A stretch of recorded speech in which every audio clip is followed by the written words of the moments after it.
टमटम गाउँभरि हाँसो छ कम सुन्नुहोस् है साथी हो सबैजना आजको कथा अलि रमाइलो जमा। बिहानै पेट दुख्यो जोरले पसल जान्छु भने पनि डरले झारीतिर दौडिए म हतारमा नदेखे बाटो अँध्यारो भरले। अग्न आयो थाम्नै सकिन मनले भन्यो अब पसिना घाँसको बिचमा बसे ढुक्कले त्यही बेला आयो विपद कसुमतले। हग्न आयो जान्छु हग्न झारीतिर सर्पले टोक्यो मलाई लौन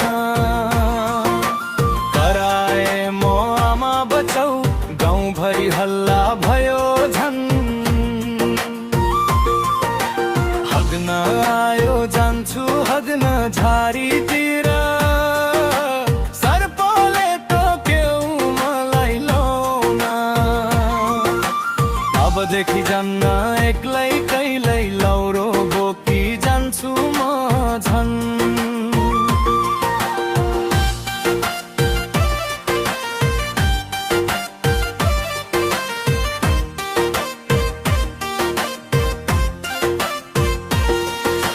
साथीहरू आए दौडिँदै कोही हाँस्दै कोही रोइरै कोही भन्छ झुटो होला कोही भन्छ लौ अस्पतालै जाऊ। धन्न त्यो सर्पो सानो रहेछ डर मात्र ठुलो भयो रहेछ। गाउँका बाजेले झारफुक गरे म फेरि हाँस्दै घर फर्केछ। अबदेखि म सिके कुरा झारीतिर जाँदा हेर्नु वरिपरि पुरा राति गए टर्च बोकी नत्र फेरि आउँछ दुःखको सुरा।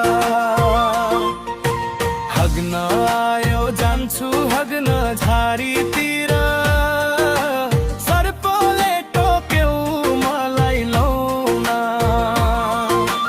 गाउँको कथा बन्यो आज सबैले हाँसेर गर्यो मौन।